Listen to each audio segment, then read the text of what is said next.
आज भी हम प्रिपरेशन मेथड को ही डिस्कस करेंगे। हमने लास्ट प्रिपरेशन मेथड जो डिस्कस किया था, 4 टाइप्स में मैंने आपको प्रिपरेशन मेथड बताया था। हमने फ्रॉम एल्कोहल के सारे पार्ट आपके साथ डिस्कस किए थे। एल्कोहल के सारे पार्ट आपको डिस्कस किए थे, आपको याद आ रहा है? मैंने फ्रॉम एल्कोहल में सबसे फर्स्ट रिएक्शन आपकी कराई थी एल्कोहल की रिएक्शन हाइड्रोजन हैलाइड के साथ में, वहां से भी हम फॉर्म कर सकते हैं। दूसरा मैंने आपको बताया था कि एल्कोहल की रिएक्शन आप थायोनाइल क्लोराइड के साथ भी कर सकते हैं, वहां से भी हम हेलो एल्केन प्रिपेयर कर सकते हैं। मुझे कोई बच्चा बताएगा थायोनाइल क्लोराइड का फॉर्मूला क्या होता है? SOCl2, वेरी गुड, SOCl2, ठीक है। और फिर हमने एल्कोहल की रिएक्शन और किसके साथ में की थी? PCl5 PCl3 के साथ में की थी। इससे भी हम ऑब्टेन कर सकते हैं हेलो एल्केन्स को। इसके अलावा अगर मैं आपसे बात करूं, हमने 3 मेथड तो एल्कोहल में डिस्कस किए थे। अब मैं बात कर रही हूँ next method for the preparation of alcohol, which is that is by halogenation of alkanes. हम एल्केन्स का हेलोजिनेशन करेंगे। तो second method for the preparation of alcohol, that is by halogenation of alkane. By halogenation of alkane, हमें alkane का halogenation करना है।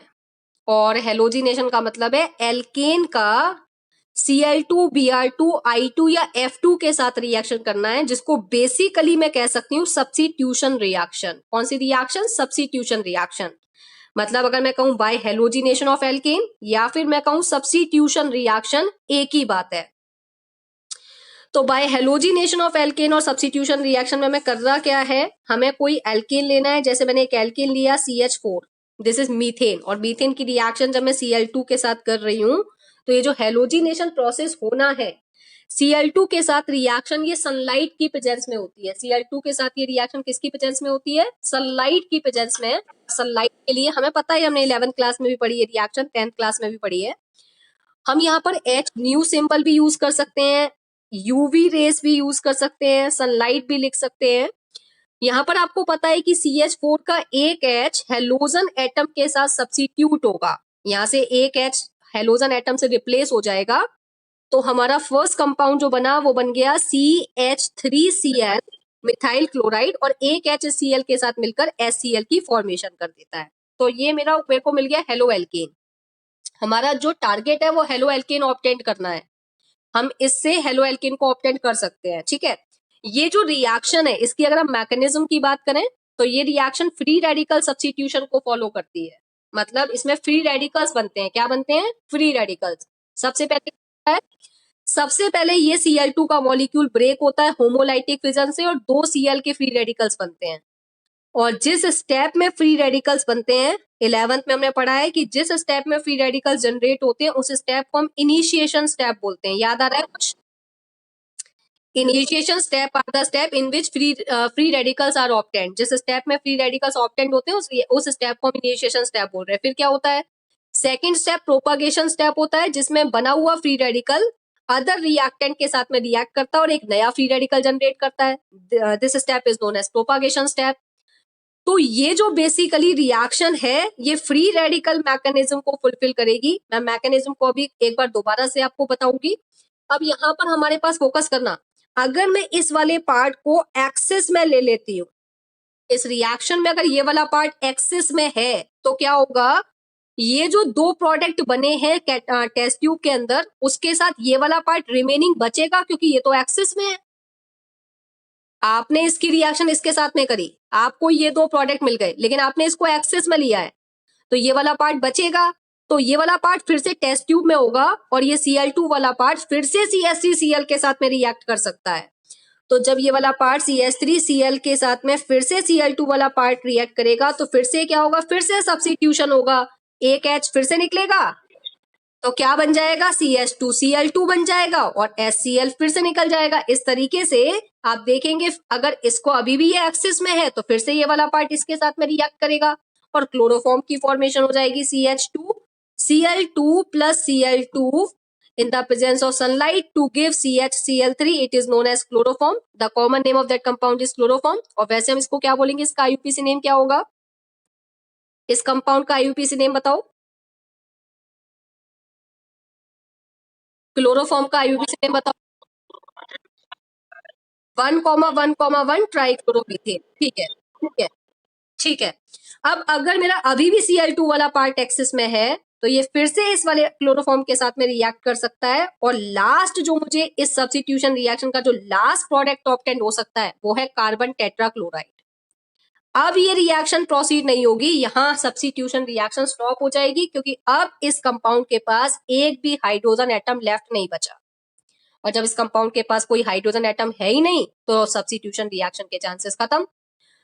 तो hard ये प्रोसेस कब होगा? वैसे तो ये स्टेप यहीं रुक जाएगा, लेकिन अगर आप इस वाले पार्ट को, ये जो रिएक्टेंट है Cl2, इसको अगर आप एक्सिस में लेते हैं तब आप कार्बन टेट्राक्लोराइड तक पहुंच सकते हैं, अदरवाइज आप कार्बन टेट्राक्लोराइड तक नहीं पहुंचेंगे। तो मैंने आपको बताया basically it is a free radical substitution reaction. तो हमें याद रखना है ये फ्री रेडिकल सब्स्टिट्यूशन रिएक्शन है। फ्री रेडिकल सब्स्टिट्यूशन रिएक्शन, अगर मुझसे इसका टाइप पूछता है तो मुझे ये बताना है कि ये फ्री रेडिकल सब्स्टिट्यूशन रिएक्शन है, ठीक है। और इसके अलावा इस रिएक्शन में हम पॉली हेलो एल्केन ऑब्टेन कर सकते हैं। ये एक ऐसी रिएक्शन है जिसमें हम पॉली हेलो एल्केन को ऑब्टेन कर सकते हैं। तो obtained poly halo alkane. Poly halo alkane का मतलब आप लोगों को क्लियर हो रहा है? पॉली हेलो एल्केन का मतलब है कि आप ऐसे हेलो एल्केन्स बना सकते हैं जिसमें एक, दो से ज्यादा, तीन से ज्यादा हेलोजन एटम्स प्रेजेंट है। तो ये वाला कंपाउंड अगर आप देखें तो ये वाला कंपाउंड पॉली हेलो एल्केन है, इसमें चार चार हेलोजन एटम है। तो जब आपके मैम अगर CH4 को एक्सिस में ले तो क्या होगा? दीपांशी, अच्छा क्वेश्चन है। अगर बेटा आप इस वाले पार्ट को एक्सिस में लेंगे तो ये वाला जो पार्ट है, ये वाला पार्ट एक्सिस में होता है तो आपका ये वाला पार्ट इस वाले पार्ट के साथ रिएक्ट कर जाता है। लेकिन अगर ये वाला पार्ट एक्सिस में होगा तो कुछ नहीं होगा। फोकस करिएगा, ये वाला पार्ट अगर एक्सिस में होगा, बहुत ज्यादा अगर, एक सेकेंड, बहुत ज्यादा होगा तो ईथेन की फॉर्मेशन हो जाएगी। कैसे होगी अभी हम मैकेनिज्म के थ्रू समझेंगे। अभी हम एक बार मैकेनिज्म के थ्रू समझेंगे कि अगर इस वाले पार्ट को हम एक्सेस में लेते हैं तो हमें एक एल्केन और ऑब्टेंड हो सकता है, उस एल्केन का नाम है ईथेन, हमें ऑब्टेंड हो सकता है। तो कैसे ऑब्टेंड होगा उसको हम एक बार देखेंगे। लेकिन मोस्ट प्रोबेबली आपको ज्यादातर क्या मिलेगा कि ये वाला जो रिएक्टेंट है ये एक्सिस में मिलेगा, जिसकी वजह से इस रिएक्शन में हम पॉली हेलो एल्केन को ऑब्टेंड करते हैं। अब दीपांशी मेरी बात को थोड़ा सा फोकस करना, हमें हमारा टारगेट किसी एल्केन को ऑब्टेंड करना नहीं है। हमारा टारगेट किसी एल्केन को ऑब्टेंड करना नहीं है। अगर आप मीथेन को एक्सिस में करते हो तो हो सकता है आपको ईथेन की फॉर्मेशन हो जाए, और ईथेन एक एल्केन है, और इस चैप्टर में हम प्रिपरेशन पढ़ रहे हैं हेलो एल्केन्स की। तो हमें कौन सा वाला रिएक्टेंट एक्सिस में लेना चाहिए? हमें Cl2 एक्सिस में लेना चाहिए अकॉर्डिंग टू आवर एजेंडा। जो हमारा एजेंडा है, हमारा एजेंडा ये है कि हमें हेलो एल्केन चाहिए, तो हमें इसको एक्सिस में लेना चाहिए। इसको एक्सिस में लेने से साइड प्रोडक्ट बनेगा, वो साइड प्रोडक्ट की हमें कोई नीड नहीं है। लेकिन जब मैं मैकेनिज्म बताऊंगी तो इसको एक्सिस में लेने के साथ हमें कैसे ऑब्टेंड हो रहा है और इसको एक्सिस में लेने के साथ हमें कैसे ऑब्टेंड हो रहा है वो एक बार हम अच्छे से समझेंगे। तो मेरे हिसाब से आपको ये ध्यान रखना है कि इस रिएक्शन में, सब्स्टिट्यूशन रिएक्शन में, आप पॉली हेलो एल्केन को ऑब्टेंड कर सकते हैं। बाकी आपने जितने भी अभी तक रिएक्शन देखी उसमें हमने पॉली हेलो एल्केन को ऑब्टेंड नहीं किया था। माना हेलो एल्केन ऑब्टेंड हुआ था पर पॉली हेलो एल्केन ऑब्टेंड नहीं हुआ था, ठीक है। आप इसमें मोनोक्लोरो डेरिवेटिव भी मिला आपको, डाई क्लोरो डेरिवेटिव भी मिल गया, ट्राई क्लोरो डेरिवेटिव भी मिल गया, टेट्रा क्लोरो डेरिवेटिव भी मिल गया। तो इससे बेहतर कोई रिएक्शन हो ही नहीं सकती है। अब यहाँ पर मेरी बात को थोड़ा सा और फोकस करिएगा। अगर मैं यहाँ पर कुछ थोड़ा सा ऐसा कुछ चेंज कर दूं, मैंने एक कंपाउंड लिया, एल्केन ही ले रही हूं, CH3CH2 CH2CH3, ये एक एल्केन है। इस एल्केन का नाम है ब्यूटेन। और अभी मैंने आपको बताया था इस रिएक्शन में एल्केन का हेलोजिनेशन करना है। किसका हेलोजिनेशन करना है? एल्केन का। तो जब ये एल्केन है तो ये भी एल्केन है। अब मैंने इस एल्केन की रिएक्शन Cl2 के साथ में की है, सनलाइट की प्रेजेंस में की है। जरा मुझे बताओगे इस रिएक्शन का प्रोडक्ट क्या होना चाहिए? इस रिएक्शन का प्रोडक्ट क्या होना चाहिए? जरा सोच के बताओ, इस रिएक्शन का प्रोडक्ट क्या होगा? इस रिएक्शन का प्रोडक्ट क्या होगा? मुझे सब्स्टिट्यूशन हाँ हाँ, हाइड्रोजन हट जाएगा। ठीक है, तो मुझे बताओ जरा, प्रोडक्ट बताओ क्या लिखूं मैं, मुझे इसका प्रोडक्ट बताइए। CH3, बोलो। हाँ, CH2CH2CH2Cl, यही सोच रहे हो? यही सोच रहे हो, CH3CH2CH2Cl। लेकिन अगर मैं एक्चुअली बात करूं, इस रिएक्शन का प्रोडक्ट ये बनेगा, जो मेजर प्रोडक्ट होगा वो बनेगा CH3CH2CHCl CH3। ये इस रिएक्शन का मेजर प्रोडक्ट है, ये इस रिएक्शन का मेजर प्रोडक्ट है। और ये जो प्रोडक्ट आपने बनाया, ये इस रिएक्शन का माइनर प्रोडक्ट है। और माइनर प्रोडक्ट की कोई प्रायोरिटी नहीं होती, माइनर प्रोडक्ट की कोई प्रायोरिटी होती नहीं है। अगर आपने रिएक्शन में माइनर प्रोडक्ट लिखा और मेजर नहीं लिखा, तो आपका रिएक्शन का बताना ना बताना एक हो जाएगा। तो इस रिएक्शन का मेजर प्रोडक्ट ये है। अब ऐसा क्यों हुआ, इधर देखिएगा ध्यान से बेटा। इस रिएक्शन में अगर हम देखें तो यहाँ पर एक ही कार्बन है, और अगर एक कार्बन से एक कार्बन अटैच होता है तो उसको प्राइमरी बोलते हैं। इसको तो मैं प्राइमरी कार्बन भी नहीं बोल सकती, इसको तो मुझे सिंपल मिथाइल कार्बन बोलना पड़ेगा, इस वाले कार्बन को, राइट। लेकिन इस वाले कार्बन में अगर मैं देखूं तो ये वाला कार्बन प्राइमरी कार्बन है, 1 डिग्री कार्बन। ये वाला जो कार्बन है ये 2 डिग्री कार्बन है।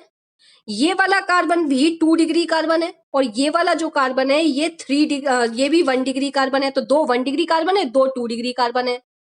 अब अगर सोचो, अगर मैं हाइड्रोजन को फर्स्ट नंबर कार्बन से हटाती हूं, तो यहां पर क्या बनेगा, फ्री रेडिकल बनेगा। एक हाइड्रोजन जाएगा तो ये फ्री रेडिकल की फॉर्म में कन्वर्ट हो जाएगा। तो प्राइमरी फ्री रेडिकल ज्यादा स्टेबल होते हैं, या सेकेंडरी फ्री रेडिकल ज्यादा स्टेबल होते हैं, या टर्शरी फ्री रेडिकल ज्यादा स्टेबल होते हैं?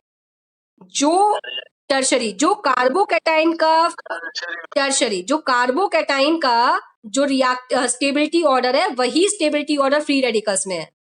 तो यहां पर टर्शरी तो है ही नहीं, या तो प्राइमरी है या सेकेंडरी है।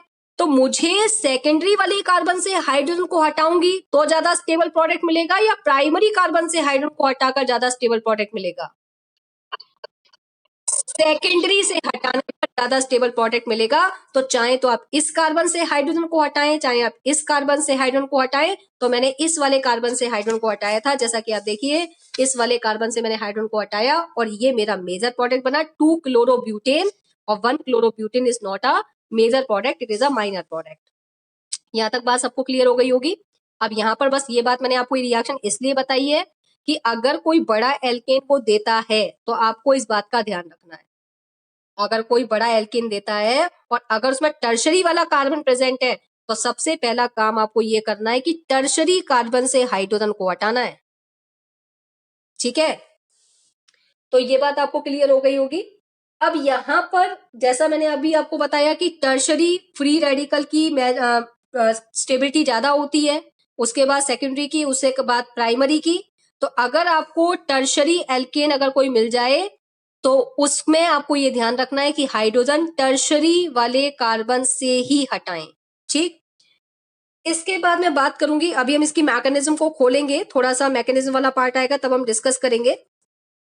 अच्छा चलो, मैं काम करती हूँ, यहीं की यहीं साथ में इसकी मैकेनिज्म डिस्कस कर देती हूँ, नहीं तो बाद में वो कंफ्यूजन ना बन जाए। मैकेनिज्म साथ में देख लीजिएगा। मैकेनिज्म मैंने कहा ये फ्री रेडिकल सब्स्टिट्यूशन रिएक्शन है। फ्री रेडिकल का मतलब नाम से पता चल रहा है कि इसमें फ्री रेडिकल्स बनेंगे। फ्री रेडिकल वो स्पीशीज होती हैं जो odd number of electrons contain करती हैं। 11th का रिवाइज करा रही हूँ। फ्री रेडिकल वो स्पीशीज होती हैं जो odd number of electrons contain करती हैं, और we can say that odd number of electrons containing species is known as free radical. ठीक है, और फ्री रेडिकल सब्स्टिट्यूशन रिएक्शन में 3 स्टेप्स होते हैं, जैसा मैंने आपको बताया कि फर्स्ट स्टेप आपका इनिशिएशन स्टेप होता है। First step is known as initiation step. Second step is known as propagation step. Second step आपका होता है प्रोपागेशन स्टेप, जिसमें चेन की लेंथ बढ़ती है। और थर्ड नंबर स्टेप होता है आपका टर्मिनेशन स्टेप, जहां पर जो ग्रोथ है वो टर्मिनेट हो जाती है। Termination step. इनिशिएशन स्टेप वो स्टेप है जिसमें फ्री रेडिकल जनरेट होते हैं। तो सबसे पहले हम क्या करेंगे, सबसे पहले हमने ये जो रिएक्शन है इसमें 2 रिएक्टेंट है, इसमें से कोई एक रिएक्टेंट आपको चूज करना है जो फ्री रेडिकल आसानी से बना सके। तो जरा मुझे सोच के बताओ, ये आसानी से फ्री रेडिकल बना सकता है कि ये आसानी से फ्री रेडिकल बना सकता है? क्लोरीन। क्यों, ऐसा क्यों? Cl2 क्यों आसानी से फ्री रेडिकल बना सकता है? कोई रीजन तो होगा। Very good. Cl2 के बीच में इलेक्ट्रोनेगेटिव डिफरेंस बिल्कुल भी नहीं है। तो जो सनलाइट की रेज मिल रही हैं, उस सनलाइट की रेज इसके लिए सफिशिएंट है इसके बॉन्ड को ब्रेक करने के लिए। कार्बन और हाइड्रोजन के बीच में इलेक्ट्रोनेगेटिव डिफरेंस आ जाएगा और ये सनलाइट वाली जो हीट का अमाउंट है ये सफिशिएंट नहीं है इसके बीच के बॉन्ड को होमोलिटिक फिजन से ब्रेक करने के लिए। तो इनिशिएशन स्टेप में Cl2 के बीच का बॉन्ड इलेक्ट्रोनेगेटिविटी डिफरेंस ना होने की वजह से होमोलाइटिक फिजन से ब्रेक हो जाता है और दो फ्री रेडिकल्स बन जाते हैं। तो फर्स्ट स्टेप में फ्री रेडिकल्स जनरेट हो रहे हैं और मैंने आपको बता दिया कि इनिशिएशन स्टेप में मैंने इसी रिएक्टेंट को चूज क्यों किया है, क्योंकि यहाँ पर इलेक्ट्रोनेगेटिविटी का डिफरेंस नहीं है और ये जो सनलाइट है ये आसानी से इस बॉन्ड को होमोलाइटिक फिजन से ब्रेक कर पा रही है। ठीक है, अब इनिशिएशन स्टेप के बाद हमें पहुंचना है प्रोपागेशन स्टेप पर। तो जब आप प्रोपागेशन स्टेप पर पहुंचेंगे तो प्रोपागेशन स्टेप में क्या होगा, इनिशिएशन स्टेप का बना हुआ फ्री रेडिकल इस बचे हुए रिएक्टेंट के साथ में रिएक्ट करेगा, मीथेन के साथ में रिएक्ट करेगा और एक नया फ्री रेडिकल जनरेट करेगा। तो जैसे मैंने लिया CH4 react with Cl free radical. अब Cl फ्री रेडिकल जो रेडिकल्स होते हैं ना, जैसे मैं आपसे बात करूं Cl फ्री रेडिकल या फिर कार्बोकैटायन या फिर कार्बेनाइन, ये जो रिएक्शन इंटरमीडिएट्स होते हैं इन पे चार्ज होता है। कार्बोकैटायन पे पॉजिटिव चार्ज, कार्बेनाइन पर नेगेटिव चार्ज, और जो फ्री रेडिकल्स होते हैं उन पे ऑड नंबर ऑफ इलेक्ट्रॉन्स होते हैं। 8 इलेक्ट्रॉन्स कंप्लीट ना होने की वजह से ये भी अनस्टेबल है। तो ये अनस्टेबल स्पीशीज अपने आप को स्टेबल करना चाहती है तो ये इसके साथ में रिएक्ट करेगी और ये इसके साथ में रिएक्ट करके अपने आप को स्टेबल करने की कोशिश करेगी। तो ये फ्री रेडिकल ज्यादा रिएक्टिव है, ये अपने आप को ज्यादा बेटर शो कर पा रहा है। उसने कहा कि हाइड्रोजन के साथ कार्बन बॉन्ड तोड़ दे, क्योंकि हाइड्रोजन के पास तो सिर्फ एक ही इलेक्ट्रॉन है, मेरे पास तो 7-7 इलेक्ट्रॉन है, ज्यादा स्टेबिलिटी प्रोवाइड करूंगा। तो CH4 जब Cl फ्री रेडिकल के साथ रिएक्ट करता है तो होता क्या है कि एक नया फ्री रेडिकल जनरेट हो जाता है, एक नया फ्री रेडिकल जनरेट हो जाता है, that is known as CH3 free radical. और इसका जो H फ्री रेडिकल निकलता है वो Cl फ्री रेडिकल के साथ में रिएक्ट करके HCl की फॉर्मेशन कर देता है। ठीक है, एक तो तरीका आपके पास में ये है कि ये CH3 फ्री रेडिकल बन गया। अब सुनना दीपांशी थोड़ा ध्यान से, अगर मीथेन वाला पार्ट एक्सिस में है, अगर मीथेन वाला पार्ट एक्सिस में है तो एक और मीथेन का मॉलिक्यूल ले लो और मीथेन का एक और मॉलिक्यूल इस और सेकंड वाले Cl फ्री रेडिकल के साथ में रिएक्ट करेगा, फिर से CH3 फ्री रेडिकल बनेगा और एक मॉलिक्यूल HCl बन जाएगा। ठीक है, और टर्मिनेशन स्टेप में क्या हो जाएगा, CH3 फ्री रेडिकल के साथ कंबाइन होकर C2H6 की फॉर्मेशन कर देगा। दीपांशी मेरी बात क्लियर हो गई? ठीक है, तो अभी हमें यहां पर एल्केन को एक्सिस में नहीं लेना। तो क्या होगा, जैसे ये CH3 फ्री रेडिकल बना है, टर्मिनेशन स्टेप में क्या होगा, ये CH3 फ्री रेडिकल, ये जो Cl फ्री रेडिकल बचा हुआ पार्ट है इसके साथ में रिएक्ट करके इस रिएक्शन को टर्मिनेट कर देगा और एक हेलो एल्केन की फॉर्मेशन आपको हो जाएगी। तो हमने इनिशिएशन स्टेप में फ्री रेडिकल को जनरेट किया, प्रोपागेशन स्टेप में हमने उस बने हुए फ्री रेडिकल की रिएक्शन दूसरे रिएक्टेंट के साथ में की, नया फ्री रेडिकल बनाया, और वो जो नया फ्री रेडिकल बना था वो इनिशिएशन स्टेप में बचे हुए फ्री रेडिकल के साथ में रिएक्ट करके हमें मेन प्रोडक्ट जो हमें ऑब्टेन करना है वो हमें मिल गया। तो मेरी बात क्लियर हो गई होगी सबको? सबको ये चीज पहले हमने 11th में ये पढ़ी है, सबको एक बार रिवाइज हो गया होगा कि कैसे हमने रिएक्शन को प्रोसीड किया है। यहाँ तक सबको क्लियर है? ठीक है, ठीक है, आगे बढ़ते हैं, यहीं से थोड़ा सा आगे देखिएगा। अब जो नेक्स्ट मेथड है आपके पास में हेलो एल्केन्स को प्रिपेयर करने का, लेकिन एक बात अपने दिमाग में नोट के तरीके से सेट कर लीजिए।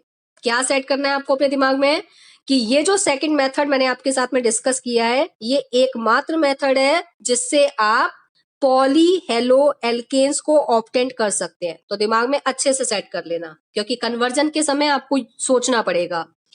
थर्ड मेथड है आपके पास में by the addition of hydrogen halide to alkene.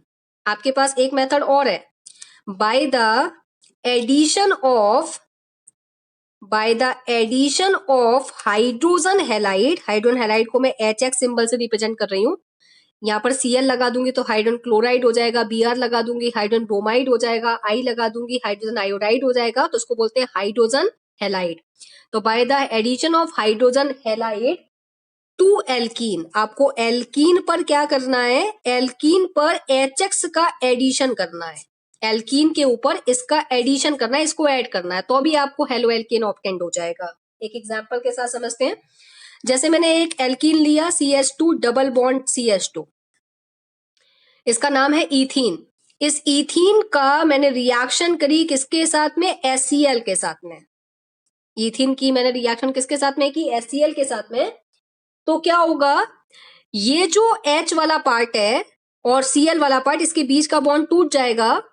यहां से जो पाई बॉन्ड है, एक सिग्मा बॉन्ड है एक पाई बॉन्ड है, यहां से एक पाई बॉन्ड टूटेगा, एक पाई बॉन्ड टूटेगा, और इस कार्बन के पास में, इस कार्बन के पास में एक तो ये Cl आ जाएगा और इस वाले कार्बन के पास में एक H आ जाएगा, और हमें कुछ इस तरीके का कंपाउंड मिलेगा CH3 सिंगल बॉन्ड CH2Cl। जब मैं एल्कीन के ऊपर हाइड्रोजन हैलाइड का एडिशन करूंगी तो मुझे ये जो प्रोडक्ट मिलेगा ये एक हेलो एल्केन है। यहां पर फोकस करना मेरी बात पर, ये जो एल्कीन है ये एक ऐसा एल्कीन है जो सिमेट्रिकल एल्कीन है। ये कैसा एल्कीन है, सिमेट्रिकल एल्कीन। तो सिमेट्रिकल एल्कीन में कोई टेंशन नहीं होती है जब आप कोई ऐसा रिएक्टेंट ऐड कराते हैं जिसमें दो पोल्स होते हैं, पार्शियल पॉजिटिव और पार्शियल नेगेटिव वाले पोल्स होते हैं, या इलेक्ट्रोनेगेटिविटी का डिफरेंस है। तो H पर पार्शियल पॉजिटिव चार्ज आएगा, Cl पर पार्शियल नेगेटिव चार्ज आएगा। तो यहां पर कौन सा वाला पार्ट किस कार्बन पर जाएगा, पॉजिटिव वाला पार्ट इस कार्बन पे जाएगा या नेगेटिव वाला पार्ट इस कार्बन पे जाएगा, यहां कोई प्रॉब्लम नहीं आती सिमेट्रिकल पर। किसी को भी पार्ट पॉजिटिव वाला पार्ट दे दो, किसी भी कार्बन को नेगेटिव वाला पार्ट दे दो। लेकिन अगर आप अनसिमेट्रिकल एल्कीन लेते हैं तो आपको याद आ रहा होगा 11th क्लास में हमने दो कंसेप्ट पढ़े थे, मार्कोनिकॉफ रूल और एंटी मार्कोनिकॉफ रूल। याद आ रहा है, कुछ याद आ रहा है, मार्कोनिकॉफ रूल और एंटी मार्कोनिकॉफ रूल दिमाग में अच्छे से बैठेगा। इतना ज्यादा यूज करना पड़ेगा आपको मार्कोनिकॉफ रूल और एंटी मार्कोनिकॉफ रूल का कि आपको इसके साथ हैबिचुअल होना है। बहुत सारा क्वेश्चन मिलेगा जहां आपको इस रूल को अप्लाई करना पड़ेगा, तो आपको आदत डालनी है इस रूल के साथ में। तो हम देखते हैं मार्कोनिकॉफ रूल कब लगेगा, जब आप दोनों रिएक्टेंट अनसिमेट्रिकल हो। जब दोनों ही रिएक्टेंट, जैसे यहां पर दो रिएक्टेंट हैं, तो ये वाला रिएक्टेंट तो अनसिमेट्रिकल है, एक तरफ H है एक तरफ Cl है, लेकिन ये वाला रिएक्टेंट सिमेट्रिकल है। बॉन्ड के दोनों तरफ अगर आप देखें तो बराबर अमाउंट में एटम्स है, एक कार्बन इधर एक कार्बन इधर, दो हाइड्रोजन इधर दो हाइड्रोजन इधर। तो दोनों ही रिएक्टेंट जब अनसिमेट्रिकल होंगे तब आपको क्या लगाना है, मार्कोनिकॉफ रूल लगाना है या एंटी मार्कोनिकॉफ रूल लगाना है। तो सबसे पहले मैंने एक ऐसा एल्कीन लिया जो अनसिमेट्रिकल है, like CH3 CH double bond CH2, this is a unsymmetrical alkene, that is propene. यह है प्रोपीन और इसको हम बोलेंगे अनसिमेट्रिकल एल्कीन। सबको मेरी बात ये क्लियर हो रही होगी कि इसको मैंने अनसिमेट्रिकल क्यों बोला है, क्योंकि डबल बॉन्ड के अराउंड अगर आप देखें तो इस डबल बॉन्ड के लेफ्ट साइड में दो कार्बन है, राइट साइड में एक ही कार्बन है, तो अनसिमेट्री है, सिमेट्री मैच नहीं कर रही है इसमें, दोनों साइड की सिमेट्री आपस में मैच नहीं कर रही है। दूसरा रिएक्टेंट आपके पास HCl है, दूसरा रिएक्टेंट आपके पास HCl है, ये भी अनसिमेट्रिकल है और ये भी अनसिमेट्रिकल है। मार्कोनिकॉफ रूल ये कहता है कि आपको जिस कार्बन पर लेस हाइड्रोजन है उस कार्बन पर आपको दूसरे रिएक्टेंट का नेगेटिव पार्ट अटैच करना है। इस रिएक्टेंट का नेगेटिव पार्ट कौन है, क्लोरीन, और पॉजिटिव पार्ट कौन है, H। तो आप मार्कोनिकॉफ रूल के अकॉर्डिंग कार्बन पर जिसके पास लेस हाइड्रोजन है उस पर नेगेटिव पार्ट अटैच होगा और जिस कार्बन पर मोर हाइड्रोजन है उस पर पॉजिटिव पार्ट अटैच होगा। ठीक है, चलिए पहले प्रोडक्ट बनाते हैं, फिर एक बार रिवाइज कर लेंगे कि ऐसा क्यों। तो हमारा प्रोडक्ट क्या बनकर आया, CH3 सिंगल बॉन्ड CH, इसके नीचे मैंने नेगेटिव वाला पार्ट लगाया, सिंगल बॉन्ड CH2 की जगह अब हो गया CH3। ये कंपाउंड मार्कोनिकॉफ एडिशन के अकॉर्डिंग ये वाला कंपाउंड जो है ये मेजर प्रोडक्ट है। ये कैसा प्रोडक्ट है? मेजर। अगर मुझे इस रिएक्शन का माइनर प्रोडक्ट लिखना होता तो मैं इस रिएक्शन का माइनर प्रोडक्ट लिखती CH3 CH2 CH2Cl। This is the minor product of this reaction according to Mark rule. मैंने यहाँ पर कौन सा रूल लगाया है? मार्क रूल लगाया है। ठीक है, ऐसा क्यों? ये वाला प्रोडक्ट मेजर क्यों है मार्कोनिकॉफ रूल के अकॉर्डिंग? तो हमें ये बात पता होनी चाहिए। फोकस करना मेरी बात को थोड़ा ध्यान से। ये जो अनसिमेट्रिकल एल्कीन है, मैं इसको दो तरीके से लिख रही हूं। पाई बॉन्ड को दो तरीके से, दो डायरेक्शन में तोड़ा जा सकता है।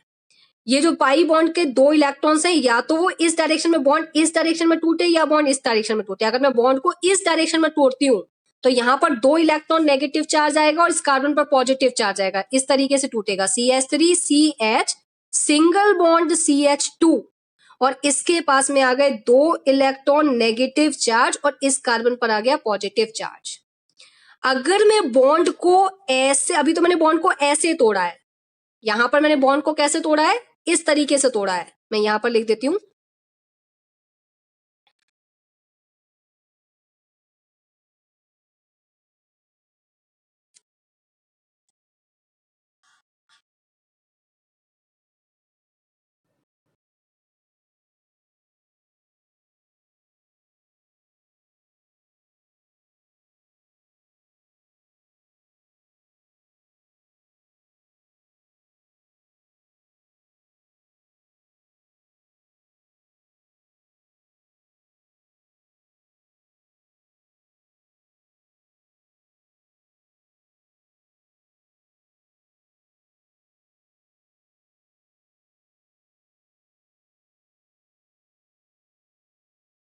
सबको स्क्रीन क्लियर है?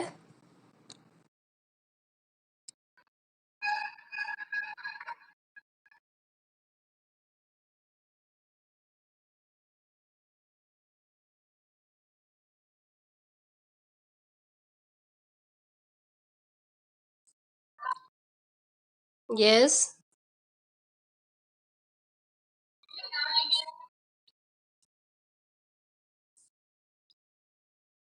चलिए, सबको स्क्रीन ढंग से क्लियर है ना? ठीक है, तो देखो मैंने इस वाले केस में क्या करा, CH3 single bond CH double bond CH2, इस वाले बॉन्ड को मैंने ऐसे तोड़ा है। तो जब बॉन्ड को मैं ऐसे तोड़ूंगी पाई बॉन्ड को, तो दो इलेक्ट्रॉन नेगेटिव चार्ज इसके पास में है।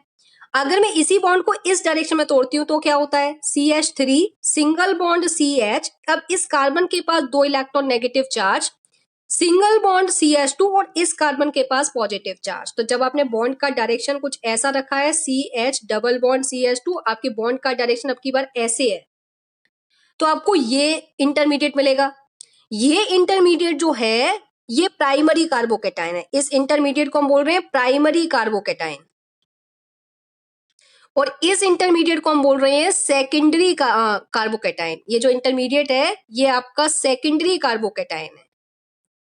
अब आपको पता है कि प्राइमरी कार्बोकेटाइन ज्यादा स्टेबल होता है कि सेकेंडरी कार्बोकेटाइन ज्यादा स्टेबल होता है? सेकेंडरी कार्बोकेटाइन ज्यादा स्टेबल होता है। तो बॉन्ड किस तरीके डायरेक्शन में टूटना चाहिए? बॉन्ड इस डायरेक्शन में टूटना चाहिए, और अकॉर्डिंग टू सेकेंडरी कार्बोकेटाइन जो नेगेटिव वाला पार्ट है वो इसी कार्बन से अटैच होना चाहिए, तभी आपको एक स्टेबल कंपाउंड मिलेगा, तभी आपको एक स्टेबल स्पीशीज मिलेगी, राइट? तो मार्कोनिकॉफ रूल के अकॉर्डिंग जो सेकेंडरी कार्बोकेटाइन है in comparison to primary carbocation which is more stable than primary carbocation, तो ये जो मेजर प्रोडक्ट बन रहा है नेगेटिव पार्ट उस कार्बन पर जाएगा जो सेकेंडरी कार्बन है, नेगेटिव पार्ट उस कार्बन पे जाएगा जो सेकेंडरी कार्बन है, क्योंकि सेकेंडरी कार्बोकेटाइन ज्यादा स्टेबल होते हैं in comparison to primary carbocation. क्या यहां तक मेरी बात सबको क्लियर है? यहां तक मेरी बात सबको क्लियर है? ठीक है, ठीक है, ठीक है। आप जरा फोकस करना, मैं कंपाउंड आपको दे रही हूं। ये कंपाउंड है और इस कंपाउंड में यहां पर CH3 लिखा हुआ है, एक एल्कीन है ये, और एल्कीन पर मुझे हाइड्रोजन हैलाइड को ऐड करना है। मैंने ये हाइड्रोजन हैलाइड लिया, और अब जरा आप मुझे इसका मेजर प्रोडक्ट बताइए। ये एल्कीन है, ये हाइड्रोजन हैलाइड है, ये भी अनसिमेट्रिकल है, ये भी अनसिमेट्रिकल है, तो जरा आप मुझे इसका मेजर प्रोडक्ट बताइए।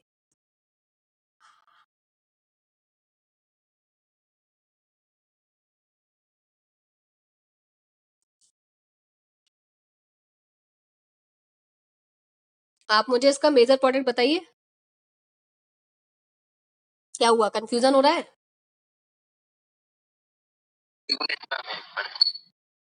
ठीक है, मैं 2 मिनट दे रही हूँ बेटा। जो बाहर वाला वो CH2Cl हो जाएगा और अंदर वाला बॉन्ड टूट जाएगा। बाहर वाला CH2Cl हो जाएगा और अंदर वाला बॉन्ड टूट जाएगा। अच्छा ठीक है, और कोई बताओ। हाँ, अच्छा मैं अभी यहाँ पर पहले पुष्कर का भी आंसर लिख देती हूँ, हो सकता है बहुत सारे बच्चे इस बात से ही सेटिस्फाइड हो। ये हो गया CH2Cl, पुष्कर यही आंसर है बेटा? ठीक है, और कोई क्या बताना चाहता है? यही है। हाँ, तो मैंने वही तो किया है, पुष्कर ने भी तो वही किया है।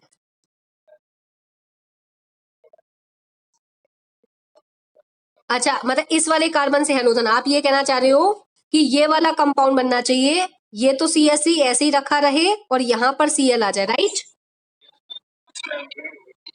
अच्छा, कितने बच्चे फर्स्ट वाले कंपाउंड से सेटिस्फाइड है, पहले ये बताएं, कितने बच्चे फर्स्ट वाले कंपाउंड को फेवर करते हैं कि ये कंपाउंड मेजर होना चाहिए? जो फर्स्ट कंपाउंड को मेजर कह रहे हैं वो एक बार हैंड रेस करते हैं, फर्स्ट वाला मतलब ये वाला। एक बार हैंड रेस कर दीजिए जिससे मुझे पता चल जाए कि इतने बच्चे इसके फेवर में। 3 स्टूडेंट्स ने, अभी 4 स्टूडेंट्स, 5 स्टूडेंट्स, यस, 6 स्टूडेंट्स, ठीक है, 7 स्टूडेंट्स। पुष्कर मेजोरिटी बढ़ रही है तुम्हारी, 8, वेरी गुड। और बाकी 29 स्टूडेंट्स की स्ट्रेंथ है, कहाँ गए बाकी सब? अच्छा ठीक है, 9 स्टूडेंट्स, पुष्कर 9 स्टूडेंट्स फेवर कर रहे हैं तुम्हें, ठीक है। 10 स्टूडेंट्स फेवर कर रहे हैं, वेरी गुड। ठीक है, अब फटाफट से मुझे ये बताइए कि कौन से अब मुझे ये बताइए कि कितने स्टूडेंट्स इस वाले कंपाउंड को फेवर करते हैं, सेकंड वाले को। अब वो हैंड रेस करिए जो सेकंड वाले को फेवर करते हैं। सेकंड वालों को फेवर करने वाले हैं 14 स्टूडेंट्स, 15 स्टूडेंट्स। बेटा 15 से ऊपर रिजल्ट नहीं जाना चाहिए क्योंकि 15 और 10 मिलाकर 29 हो जाता है, ठीक है। चलिए, तो बेटा एक बार समझते हैं कौन सा प्रोडक्ट मेजर है, एक बार समझते हैं, ध्यान से देखिएगा। फर्स्ट और सेकंड में से देखते हैं कौन सा मेजर है। ये जो कार्बन है, ये वाला कार्बन, इस कार्बन को एक बार पकड़ते हैं और ये वाला कार्बन, इनके बीच में डबल बॉन्ड है। इस वाले कार्बन के पास जरा देखो कितने हाइड्रोजन है। एक वैलेंसी ये पूरी हो गई, दूसरी वैलेंसी, तीसरी वैलेंसी और ये हो गई चौथी वैलेंसी। इस वाले कार्बन के पास एक हाइड्रोजन है। इस वाले कार्बन के पास 1 2 3 4, इसके पास तो एक भी हाइड्रोजन नहीं है। मार्कोनिकॉफ रूल ये कहता है नेगेटिव वाला पार्ट उस कार्बन पर जाएगा जिस पर लेस हाइड्रोजन हो, तो इस पर तो है ही नहीं है, तो इस पे ही जाना चाहिए। हाइड्रोजन जिस पे कम होंगे उस पे जाएगा, तो यहां तो हाइड्रोजन है ही नहीं है, तो और भी अच्छे से एक्सेप्ट कर लेगा। तो जो Cl वाला पार्ट है वो इस कार्बन से अटैच होगा, इस वाले कार्बन से अटैच नहीं होगा, क्योंकि ये वाला कार्बन अगर देखा जाएगा तो जरा सोच के बताओ ये कौन सा कार्बन है, प्राइमरी कार्बन है कि सेकेंडरी कार्बन है कि टर्शरी कार्बन है, कौन सा कार्बन है ये वाला कार्बन? ये वाला कार्बन, ये कार्बन प्राइमरी है, सेकेंडरी है, टर्शरी है? एक कार्बन इधर, एक कार्बन इधर, एक कार्बन इधर, तो कौन सा केस स्टेबल है? टर्शरी। तो अब मुझे बताओ फर्स्ट मेजर की सेकंड मेजर? सेकंड, सेकंड वाला प्रोडक्ट हो गया मेजर और ये वाला प्रोडक्ट हो गया आपका माइनर, ठीक है। तो आपको ध्यान रखना है, अब जैसे यही रिएक्शन हाफ आ जाती और आपसे फुल करने के लिए कहता, तो आपको इन बातों का ध्यान रखना है, गलती नहीं करनी है, ठीक है। अब आगे बढ़ते हैं, तो आपको ये समझ में आ गया, यस बोलो पुष्कर, रुद्राक्ष बोलो बेटा।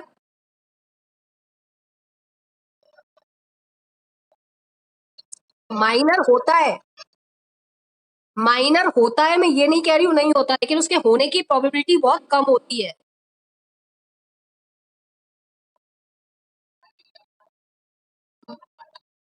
जैसे बताओ और कौन सा माइनर बन सकता है रुद्राक्ष, एक और बताओ मुझे। हाँ,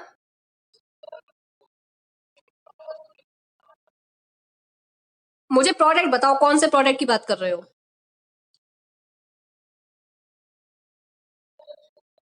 क्या हो जाता बताओ?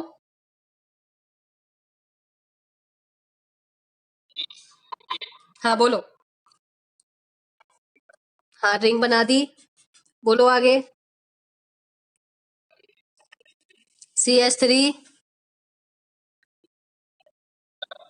किस तरफ?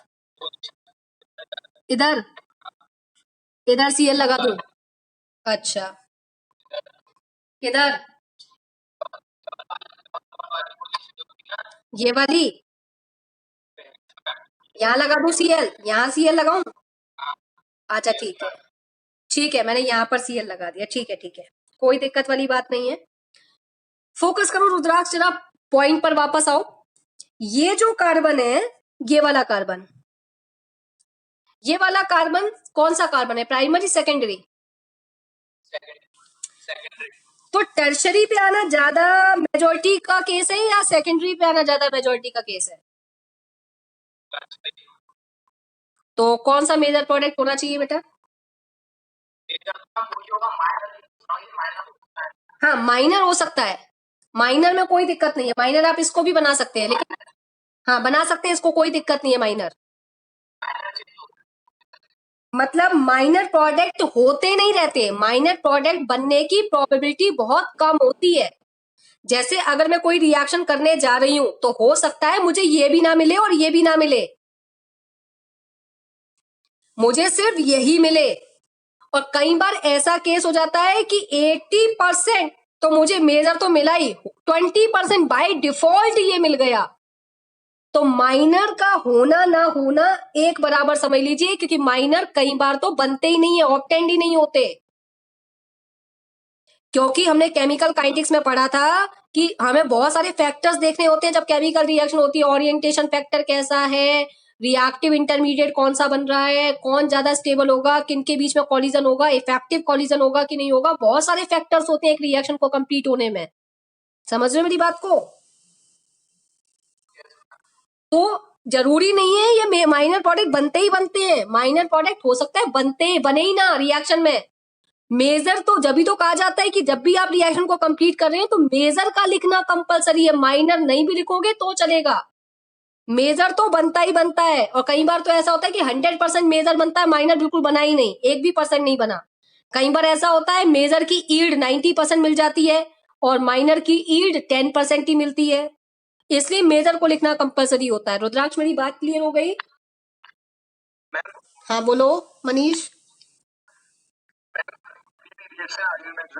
हाँ फिर अगर रिएक्शन आ गई तो अगर आप माइनर नहीं लिखेंगे आपके मार्क्स नहीं कटेंगे, लेकिन अगर आपने खाली माइनर लिखा और मेजर नहीं लिखा तो मार्क्स कट जाएंगे, पूरे कट जाएंगे। और अगर आपने दोनों लिख दिए मेजर और माइनर तो मार्क्स बिल्कुल भी नहीं कटेंगे। समझ में आ गई बात? मतलब मेजर को कैसे भी नहीं छोड़ना है, आप माइनर नहीं लिखेंगे तब भी आपका काम चलेगा, और आप मेजर माइनर दोनों लिखेंगे तो भी आपका काम चलेगा। ठीक है, अब बात करते हैं कि अगर मैं इस तरीके से एक और एल्किन में ले रही हूं CH3, single bond CH, double bond CH2, इसका नाम भी प्रोप 1 इन है, प्रोपीन। अब मैं इसके ऊपर HBr को ऐड कर रही हूं, मुझे पता है कि HBr भी एक हाइड्रोजन हैलाइड है, लेकिन अब की बार मैंने यहाँ पर एक कैटालिस्ट यूज किया है, और ये जो कैटालिस्ट है इस कैटालिस्ट का नाम है परऑक्साइड, इस कैटालिस्ट का नाम है परऑक्साइड। आप कोई भी एक परऑक्साइड कैटालिस्ट ले लीजिए, हाइड्रोजन परऑक्साइड या बेंजोइल परऑक्साइड, आप कोई भी एक परऑक्साइड ले सकते हैं। और ये जो कैटालिस्ट है ये इस रिएक्शन का जो एम था, जो इस रिएक्शन की जो मैकेनिज्म थी, उस मैकेनिज्म को फेवर नहीं करता ये कैटालिस्ट।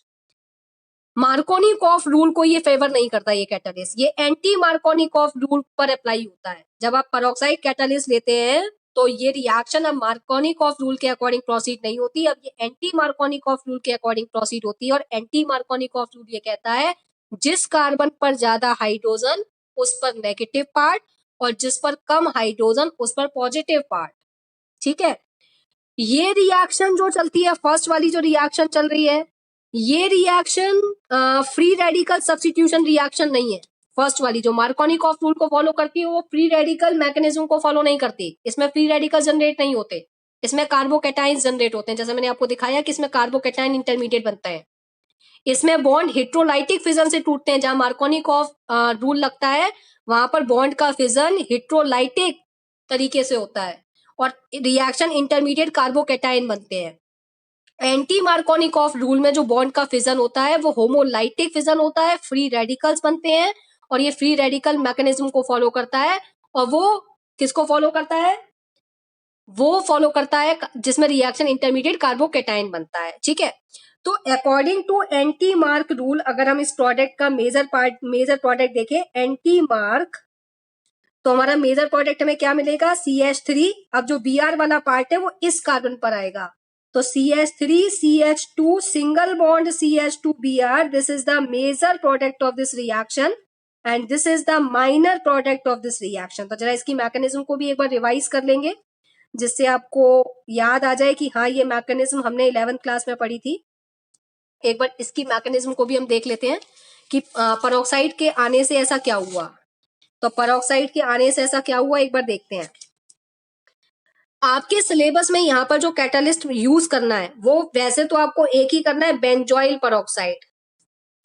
बेंजोइल पेरोक्साइड, वैसे आप कोई भी पेरोक्साइड ले सकते हैं, हाइड्रोजन पेरोक्साइड, सोडियम पेरोक्साइड, आप कोई भी लें, लेकिन हमें सिलेबस वाला अगर लेना है तो बेंजोइल पेरोक्साइड लेना है। हमें फॉर्मूला पता होना चाहिए बेंजोइल पेरोक्साइड का। कोई मुझे फॉर्मूला बताएगा बेंजोइल पेरोक्साइड का? किसी को थोड़ा बहुत याद हो बेंजोइल पेरोक्साइड का फॉर्मूला? हाँ बोलो बोलो, बताइए। सी, हाँ H5CO। बेटा फोन म्यूट कर लो, जिसके यहाँ से फोन बज रहा है प्लीज उसे रिसीव कर लो या काट दो। C6H5CO, एक और O, whole twice, whole twice और O2।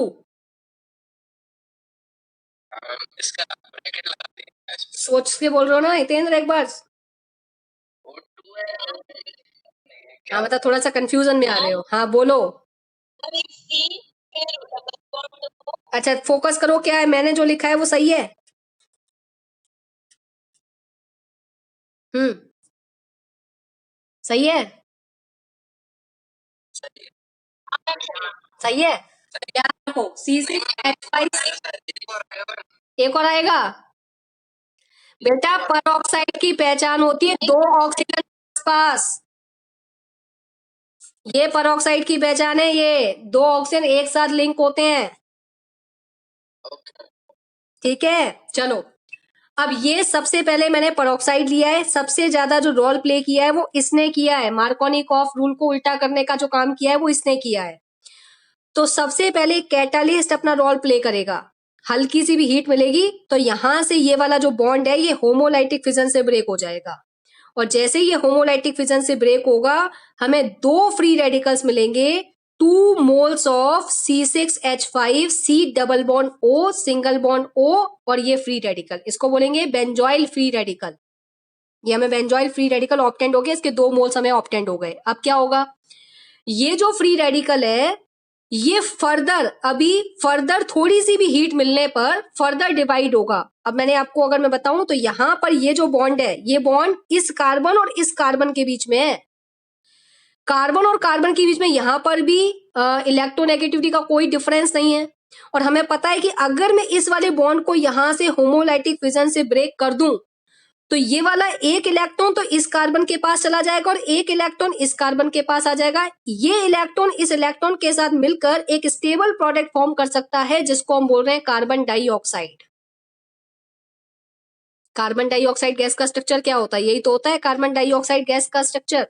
तो देखो एक कार्बन के पास पहले से डबल बॉन्ड O है, एक बॉन्ड पहले से प्रेजेंट था और एक इलेक्ट्रॉन और इस इलेक्ट्रॉन ने मिलकर एक बॉन्ड और बना दिया, तो ये कार्बन डाइऑक्साइड एक स्टेबल प्रोडक्ट बन गया। और क्या बचा आपके पास में? 2 मोल मिले C6H5 फ्री रेडिकल के और 2 ही मोल आपकी CO2 गैस फॉर्म हुई है। इसमें कितनी गैस फॉर्म हो जाएगी? 2 मॉलिक्यूल CO2 गैस फॉर्म हो जाएगी और 2 मॉलिक्यूल्स 2 मोल्स आपके पास फिनाइल फ्री रेडिकल आ गया। इस फ्री रेडिकल का नाम है फिनाइल फ्री रेडिकल। यहां तक रिएक्शन सबको समझ में आ रही होगी।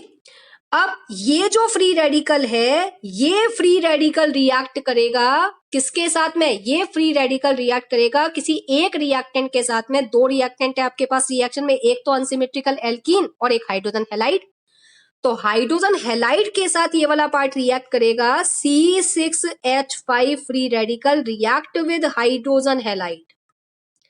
अब फ्री रेडिकल मजबूर करेगा कि इसके बीच का जो बॉन्ड है वो होमोलाइटिक फिजन से टूटना चाहिए, जबकि यहां पर इलेक्ट्रोनेगेटिविटी का डिफरेंस है हाइड्रोजन और ब्रोमीन में, और जहां इलेक्ट्रोनेगेटिविटी का डिफरेंस होता है वहां पर बॉन्ड हेटेरोलाइटिक फिजन से टूटता है। तो जब भी हम एंटी मार्कोनिकॉफ रूल जहां पर लगता है, पेरोक्साइड इफेक्ट जहां पर लगता है, वहां पर हम हाइड्रोजन हैलाइड ओनली HBr लेते हैं, वहां हम HCl के साथ रिएक्शन नहीं कराते।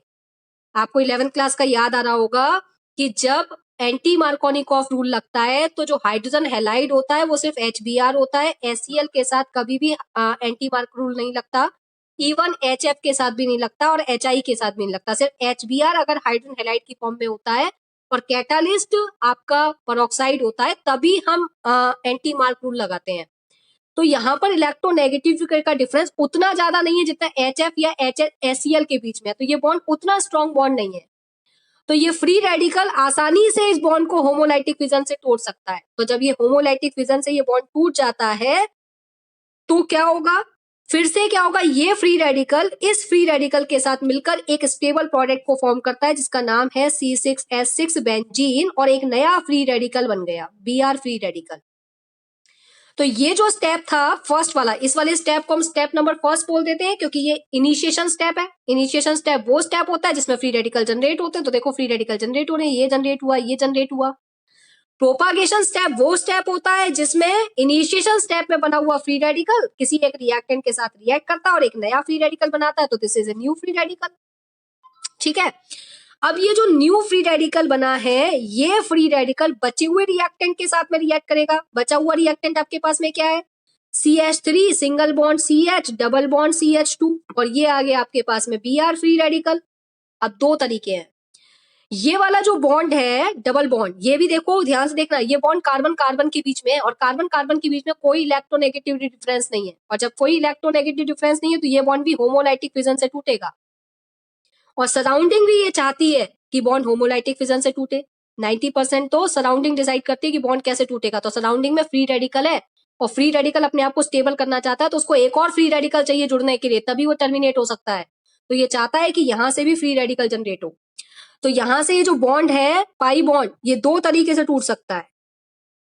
ये कुछ इस तरीके से मैं आपको दिखा रही हूँ, CH3 CH single bond CH2। एक तो आपने देखा कि यहां पर ये दो फ्री रेडिकल आ रहे हैं, एक बॉन्ड एक इलेक्ट्रॉन इसके पास आया, एक इलेक्ट्रॉन इसके पास आया। मैं एक और बना देती हूँ, CH3 CH free radical single bond CH2 free radical. अब सोच समझ के बताना, ये वाला free radical primary free radical है और ये वाला free radical secondary free radical है।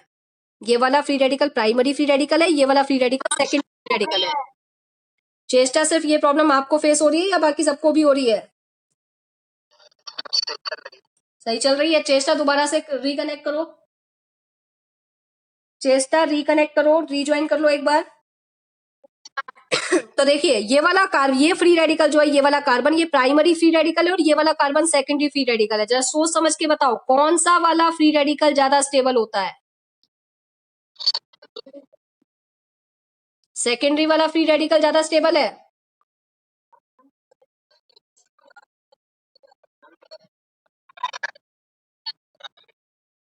प्राइमरी ज्यादा स्टेबल है,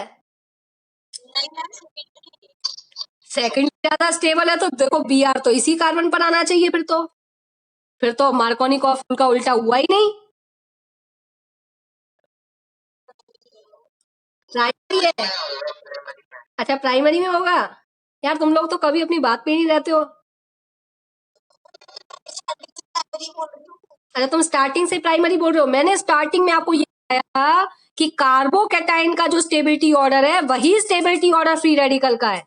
अगर टर्शरी कार्बोकैटायन ज्यादा स्टेबल है तो टर्शरी फ्री रेडिकल ज्यादा स्टेबल होना चाहिए।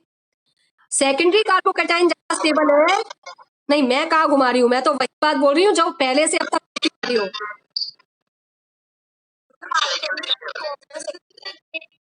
मैंने आपसे सिर्फ इतनी लाइन पूछी है कि कौन सा फ्री रेडिकल ज्यादा स्टेबल है, सेकेंडरी या प्राइमरी, तो आपका आंसर मुझे आना चाहिए प्राइमरी या सेकेंडरी, बस इतना आंसर दो। ये रिया बोल रही है कि सेकेंडरी फ्री रेडिकल ज्यादा स्टेबल होता है, सेकेंडरी ज्यादा स्टेबल होता है, सेकेंडरी होता है। ठीक है, अब थोड़ा सा साइलेंट हो जाइए।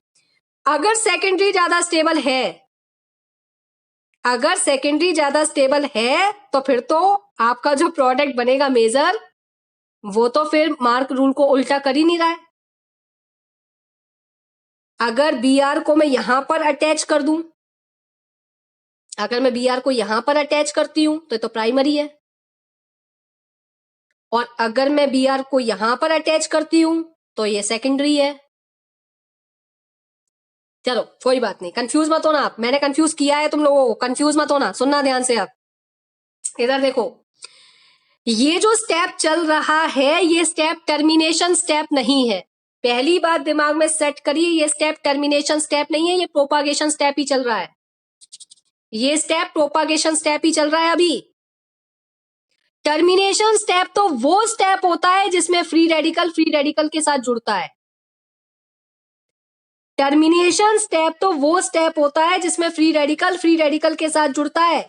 तो यहां पर तो अभी ये फ्री रेडिकल जब इस रिएक्टेंट के साथ में रिएक्ट कर रहा है तो क्या होगा, एक और नया फ्री रेडिकल बन रहा है। देखो, अब बी आर इसके साथ अगर जुड़ता है, इसके साथ, तो देखो मैंने यहां पर बी आर को जोड़ दिया, इस प्राइमरी वाले कार्बन के साथ मैंने बी आर को अटैच कर दिया और ये वाला फ्री रेडिकल खत्म। और एक तरीका है मैं यहां पर बी आर को अटैच कर दूं तो ये वाला फ्री रेडिकल खत्म।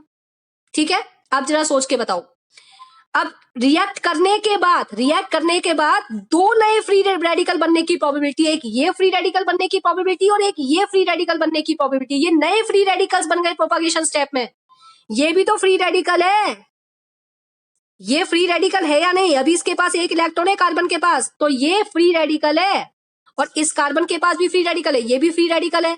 तो जैसे ही बी आर इस रिएक्टेंट के साथ में रिएक्ट करता है तो नए फ्री रेडिकल्स बनते हैं, हो सकता है ये बने और हो सकता है ये बने। इन दोनों फ्री रेडिकल में कौन सा फ्री रेडिकल अब ज्यादा स्टेबल है, ये वाला फ्री रेडिकल ज्यादा स्टेबल है या ये वाला फ्री रेडिकल स्टेबल है, कौन सा, राइट वाला लेफ्ट वाला, लेफ्ट वाला फ्री रेडिकल ज्यादा स्टेबल, लेफ्ट वाला फ्री रेडिकल ये डिसाइड कर चुका है कि बी आर कार्बन पे जाएगा जो प्राइमरी कार्बन है, बी आर उस कार्बन पर जाएगा जिस पर ज्यादा हाइड्रोजन है। बात समझ में आ गई। तो यहां पर बच्चा कंफ्यूज पता है कहां हो जाता है, यहीं पर वो कंफ्यूज हो जाता है, बी आर को अटैक करने के बाद डिसाइड करना है कि कौन सा फ्री रेडिकल ज्यादा स्टेबल है। इस बी आर फ्री रेडिकल को अटैक कराने के बाद आपको डिसाइड करना है कि कौन सा फ्री रेडिकल ज्यादा स्टेबल है।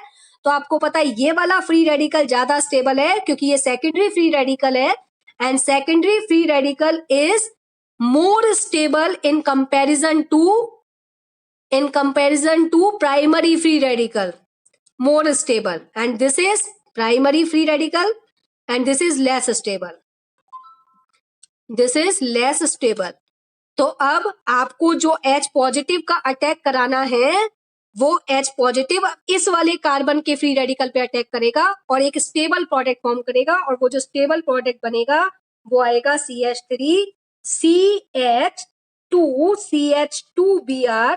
This is the stable product and this is the major product according to anti-mark rule।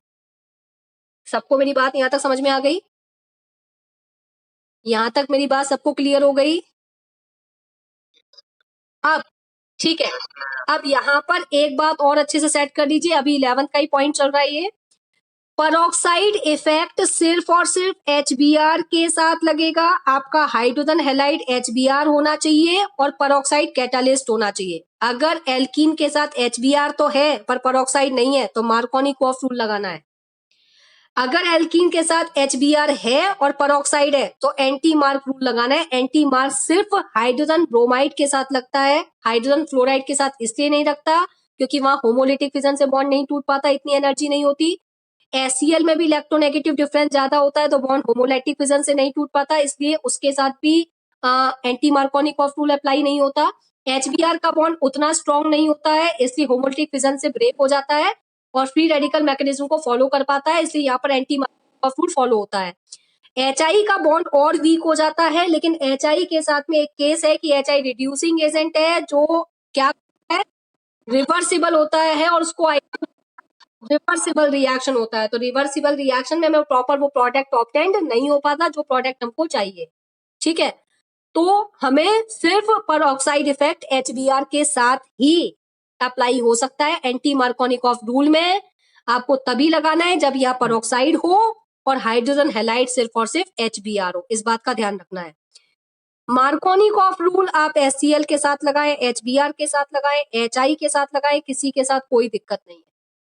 HF के साथ थोड़ा मुश्किल से होती है, HF के साथ, क्योंकि वहां पर HF के बीच का बॉन्ड बहुत स्ट्रॉन्ग होता है, तो या तो आप ज्यादा अमाउंट में एनर्जी प्रोवाइड करिए तब होता है, अदरवाइज हो सकता है एंटी मार्कोनिकॉफ रूल HF के साथ, लेकिन मैं ये नहीं कहूंगी नहीं हो सकता, ज्यादा हीट एनर्जी देने पर हो सकता है। तो यहां तक मेरी बात सबको क्लियर हो गई होगी। हमने 3 मेथड डिस्कस कर ली है। बस लास्ट में मैं नोट आपको लिख दे रही हूँ कि आपको इस बात का ध्यान रखना है, इंपॉर्टेंट नोट है। एकदम से सडन रिएक्शन सामने आती है और सारा दिमाग फ्यूज हो जाता है, पता नहीं चलता कि क्या करना है। जब मिक्सचर ऑफ रिएक्शन सामने होती हैं, मिक्सचर ऑफ रिएक्शंस, तो नहीं समझ में आता कि प्रोडक्ट किस हिसाब से बनेगा।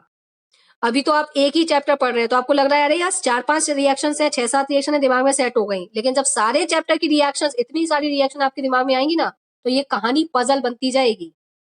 तो इसी एक एक को बहुत अच्छे से समझते चलिए। नोट में मैं आपको बता रही हूं कि peroxide effect does not applicable, peroxide effect, इसको खराश इफेक्ट भी बोलते हैं, कुछ बच्चों को याद आ रहा होगा। Peroxide effect does not applicable